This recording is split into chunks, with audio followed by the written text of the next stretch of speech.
Hello all, welcome to ICM। This channel is all about learning maths. आज हम NCERT का नया chapter cover करेंगे जो है पॉलिनॉमियल्स। पॉलिनॉमियल्स में हम टॉपिक कवर करेंगे polynomials in one variable, zeros of polynomial, factorisation of polynomials and algebraic identities. तो आज हम इस वीडियो में टॉपिक नंबर 1 कंप्लीट करेंगे जो है पॉलिनॉमियल्स इन वन वेरिएबल।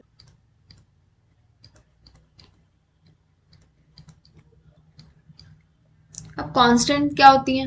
तो कांस्टेंट ऐसी वैल्यूज जिन्हें हम चेंज नहीं कर सकते। फॉर एग्जांपल अगर जैसे मैंने 5 ले लिया, 2 ले लिया, 1 लिख दिया, तो आप ये इन वैल्यूज को चेंज नहीं कर सकते हो, तो इन्हें हम इसीलिए कांस्टेंट कहते हैं। ठीक है।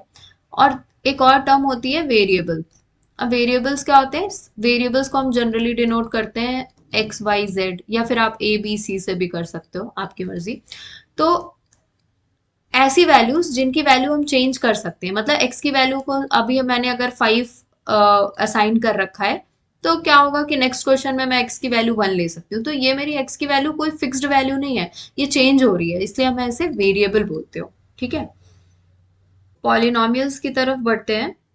तो अगर सपोज लेट्स सी मैंने यहाँ पे 5x लिख रखा है, तो यहाँ पे ये आप देख पा रहे होगे कि 5x मेरी सिंगल टर्म है, वन टर्म कह सकते हो आप इसे। तो ऐसे एक्सप्रेशंस को हम मोनोमियल कहते हैं। ठीक है। अगर इसी केस में सपोज मेरा 5x+2 होता, तो यहाँ पे देखो दो टर्म्स हो गई, एक 5x है, एक 2 है। तो ऐसे एक्सप्रेशंस को हम बाइनोमियल कहते हैं। Similarly 5x² + 2x+3। अब यहाँ पे देखो आप, तो ये मेरी तीन टर्म्स है, तीन तीन टर्म्स को हम क्या कहते हैं? ट्राइनोमियल कहते हैं। सिमिलरली अगर किसी एक्सप्रेशन में बहुत सारी टर्म्स होंगी, तो हम उसे पॉलिनोमियल कहेंगे। ठीक है। पॉली का मतलब होता है many, the expression which contains many terms, तो उन्हें हम पॉलिनोमियल्स कहते हैं। डेफिनेशन क्लियर है आप सबको? ठीक है। तो हम पॉलिनोमियल की टाइप्स देखेंगे। पॉलिनोमियल्स के टाइप्स होते हैं जैसे लीनियर पॉलिनोमियल। अब लीनियर पॉलिनोमियल क्या होता है?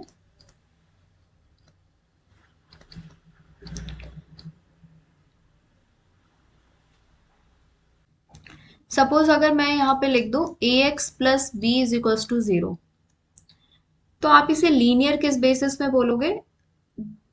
जो भी मेरे वेरिएबल की हाईएस्ट डिग्री होगी।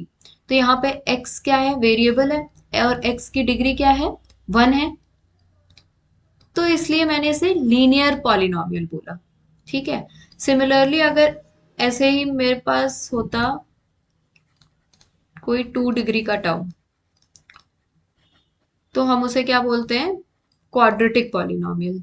Example x² + bx+c = 0। तो यहाँ पर देखो वेरिएबल क्या है? x वेरिएबल है, लेकिन हम वो वाला वेरिए x लेंगे जिसकी वैल्यू, डिग्री जिसकी हाईएस्ट होगी। तो x की डिग्री क्या है? यहाँ पर 2 है। तो 2 क्वाड्रेटिक पॉलिनोमियल बोलेंगे। ठीक है। सिमिलरली मेरा होता है क्यूबिक पॉलिनोमियल। अब क्यूबिक पॉलिनोमियल्स क्या होते हैं कि सपोज है ये मेरा ax³ + bx² + cx+d = 0। ये मेरी एक इक्वेशन है। तो इसमें x की हम हाईएस्ट डिग्री देखेंगे तो क्या है? वो मेरी ये पहली टर्म है, और उसकी हाईएस्ट डिग्री 3 है। तो ऐसे मेरे इक्वेशंस कहलाती हैं क्यूबिक पॉलिनोमियल।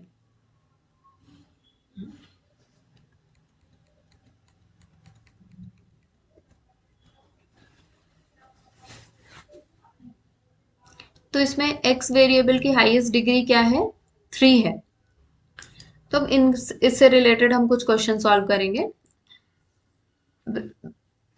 मैं यहाँ पे कुछ एक्सप्रेशंस लिखूंगी, और उन्हें हमें बताना है कि वो पॉलिनोमियल इन वन वेरिएबल है या नहीं है। तो पहला क्वेश्चन है 4x² - 3x + 7। पहला एक्सप्रेशन आपका ये है। तो अब हम कैसे देखेंगे कि कोई मेरा पॉलिनोमियल्स इन वन वेरिएबल है या नहीं है? तो हम कैसे पता करेंगे कि इक्वेशन मेरी पॉलिनॉमियल इन वन वेरिएबल है या नहीं?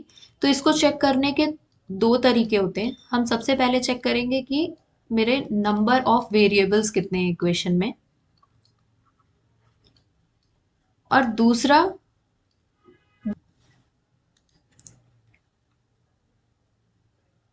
और डिग्री जो भी होगी वेरिएबल की वो एक होल नंबर होनी चाहिए। ठीक है, तो चलो इसमें चेक करते हैं कि कितने नंबर ऑफ वेरिएबल्स हैं। तो देख पा रहे होगे यहाँ पे x एक ही वेरिएबल है, तो इन वन वेरिएबल का यही मतलब है कि वेरिएबल मेरा वन होना चाहिए। और डिग्री अगर देखें तो एक्स स्क्वायर में क्या है, यहाँ पे डिग्री क्या है, टू है। और इस सॉरी यहाँ पे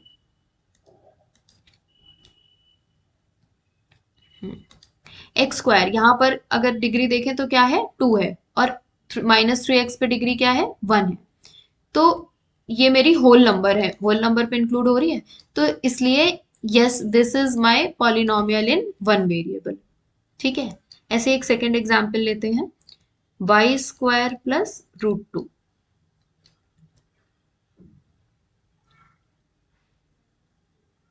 तो इसमें देखो कितने वेरिएबल्स हैं, एक ही वेरिएबल है वो है y, और डिग्री क्या है उसकी, टू है। यहाँ पर क्या है, यहाँ पे तो कोई वेरिएबल नहीं लिखा हुआ, तो इसको हम क्या लेट कर सकते हैं, y to the power zero let कर सकते हैं। क्यों? क्योंकि किसी भी चीज वैल्यू की पावर जीरो क्या होता है, हमेशा वन होता है।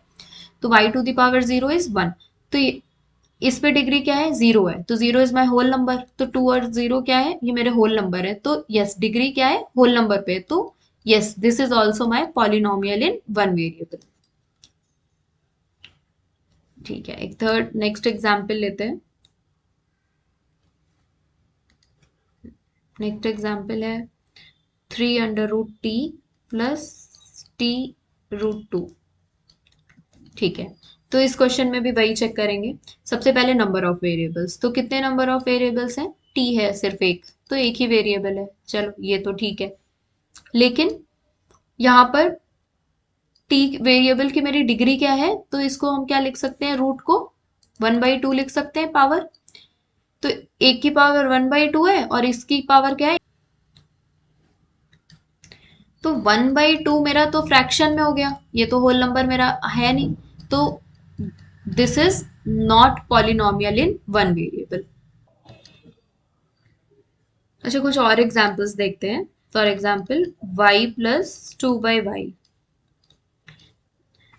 तो इसमें सेम ट्रिक हर क्वेश्चन में अप्लाई करनी है आपको। आप चेक करोगे नंबर ऑफ वेरिएबल्स, जो मेरा y है तो वन है, वो ठीक है। और अगर हम इसकी पावर चेक करें तो यह क्या है, y टू द पावर, इसको वन लेट कर सकते हो आप, तो यहाँ पे वन है। लेकिन 2 डिवाइडेड बाय y आप इसको क्या लिख सकते हो, y टू द पावर -1 लिख सकते हो। तो यहाँ पर क्या हो गया, इसकी वैल्यू क्या हो जाएगी, डिग्री -1 हो जाएगी। But -1 is not a whole number. ठीक है, तो ये मेरा पॉलिनोमियल इन वन वेरिएबल नहीं होगा। ठीक है, next example x to the power 10 plus Y cube plus T to the power 50। इस पे हम अपनी पहली कंडीशन चेक करेंगे, तो इसमें तो मेरे तीन तीन वेरिएबल्स आ गए, x y और t। तो पहली कंडीशन ही फेल हो गई, तो इसीलिए ये मेरा पॉलिनोमियल इन वन वेरिएबल नहीं होगा। चलो move to the next question. अब इसमें पूछा है आपको, what write the coefficient of X square in each of the following. तो कोफिश सबसे पहले हम देख लेते हैं कोफिशिएंट होते क्या है। तो अगर मैं ए एक्स प्लस बी अपनी कोई ऐसी इक्वेशन लिखूं और इसमें आपको बोलूं कि कोफिशिएंट क्या है, तो सपोज मैंने ए एक्स अपनी जो टर्म ली, तो ये जो एक्स के साथ वाली कांस्टेंट वैल्यू होती है ना, हम इसे कोफिशिएंट कहते हैं। और इसे क्या लिख सकते हैं, B X to the power zero. तो ये मेरा X to the power zero का कोफिशिएंट बी हो गया, और एक्स का कोफिशिएंट क्या हो गया, ए हो गया। ठीक है, तो अब चलो कुछ क्वेश्चंस देखते हैं इससे। 2 plus x square plus x, तो इसमें आपको क्या कहा है, कोफिशिएंट ऑफ, ये एक्स स्क्वायर है, coefficient of X square in each of the following. ठीक है, तो एक्स स्क्वायर टर्म कहाँ है, ये है, इसका कोफिशिएंट क्या होगा, वन होगा। जब यहाँ पे किसी भी वैल्यू से मल्टीप्लाई नहीं हो रहा, तो क्या हम लेट कर लेते हैं, वन लेट करेंगे ना, तभी तो एक्स स्क्वायर है। फिर आप वन इंटू एक्स स्क्वायर लिखोगे तो क्या आएगा, एक्स स्क्वायर आएगा ना, तो इसलिए इसका कोफिशिएंट क्या है, वन है। नेक्स्ट देखेंगे π/2x² प्लस एक्स। तो एक्स स्क्वायर का कोफिशिएंट क्या है? π/2 है। उसकी वैल्यू, कांस्टेंट वैल्यू क्या है? पाई है। ठीक है। Third question, √2 of x - 1। अब इसमें देखो, इसमें तो एक्स स्क्वायर है ही नहीं कहीं पर। तो अगर एक्स स्क्वायर नहीं है तो उसका क्या मतलब है कि वो वैल्यू मेरी जीरो है वहां पर। ठीक है, 0 × x² क्या होता है? जीरो होता है। तो उसकी वैल्यू क्या हो जाएगी एक्स स्क्वायर की? जब टर्म ही नहीं है तो वो जीरो हो जाएगी। ठीक है।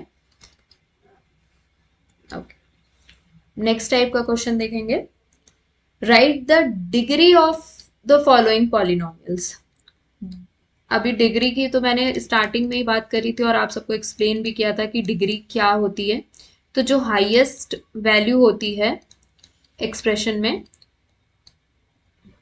तो जो हाईएस्ट वैल्यू होगी वेरिएबल की, वो मेरी डिग्री होती है। तो यहाँ पर क्या है? एक्स की वैल्यू 3 है, यहाँ पर वेरिएबल की वैल्यू क्या है? 2 है, और यहाँ पे क्या है? 1 है। तो डिग्री क्या हो गई? 3 हो गई। ऐसे ही नेक्स्ट देखेंगे, अगर सिर्फ 3 है तो मैंने पहले भी बताया था, अगर कांस्टेंट पॉलिनोमियल है ये, इसके साथ कुछ नहीं है तो क्या लेट कर लोगे आप? x⁻0, क्योंकि x⁻0 क्या होता है? 1 होता है। तो इसलिए हाईएस्ट डिग्री क्या हो गई? 0 ही रहेगी। 5t - √7। तो यहाँ t की वैल्यू क्या है? 1 है। ठीक है। और √7 तो कांस्टेंट है, कांस्टेंट में अभी हमने देखा डिग्री क्या होती है? 0 होती है। तो इसलिए हाईएस्ट डिग्री क्या हो जाएगी इस पॉलिनोमियल की? 1 हो जाएगी। ठीक है। तो ऐसे हम डिग्री डिग्री फाइंड करते हैं पॉलिनोमियल्स की। ठीक है। नेक्स्ट टाइप का क्वेश्चन देखेंगे। मैं कुछ एक्सप्रेशंस लिखूंगी, वहां उसमें आपको बताना है कि कौन सा लीनियर है, कौन सा क्वाड्रेटिक है, कौन सा पॉलिनोमियल है। ये टॉपिक हमने टाइप्स ऑफ पॉलिनोमियल में कवर करा है, तो बहुत इजीली आप बता लोगे कि कौन सी एक्सप्रेशन मेरी किस कैटेगरी में लाई करेगी। तो देखो, x² + x है, तो इसमें सबसे पहले हम डिग्री चेक करेंगे। तो इस एक्स वेर इसकी डिग्री क्या है? सॉरी,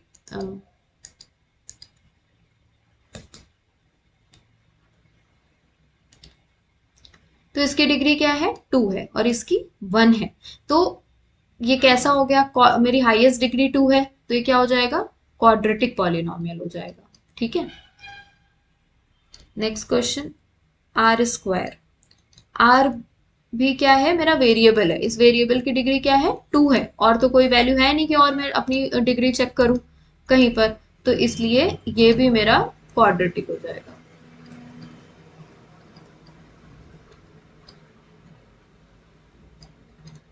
नेक्स्ट 1 + x ले लेते हैं। 1 + x में x की वैल्यू क्या है? डिग्री, सॉरी, डिग्री क्या है?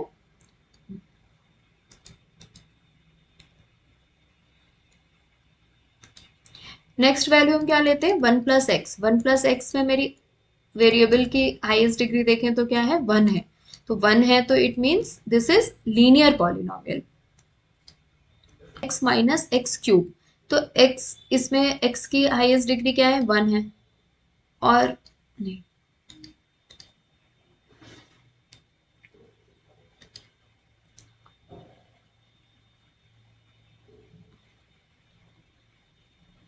तो x की डिग्री क्या है? 1 है। x³ की यहाँ पे क्या है? 3 है। तो हाईएस्ट डिग्री क्या हो गई? 3 हो गई। तो ये मेरा कैसा हो गया? क्यूबिक पॉलिनोमियल हो गया। अच्छा, इस क्वेश्चन पे सेम x³ में अभी आपको कोई कोफिशिएंट कहता निकालने को x³ का, तो आप कैसे बताते x³ का? तो देखो, x का कोफिशिएंट क्या है? कुछ नहीं है, तो 1 है। ठीक है। और ये क्या है? -x³ है ना, तो इसका जब भी कोई आपको कोफिशिएंट पूछेगा तो -1 हो जाएगा। ये माइनस लगाना भूलना मत। कभी किसी क्वेश्चन पे अगर कोई कोफिशिएंट पूछता है और उसमें माइनस साइन है, तो हमेशा उसका कोफिशिएंट कैसा होता है? -1 होता है। So please keep practicing these type of questions. If any doubt, do write in the comment section. Thank you.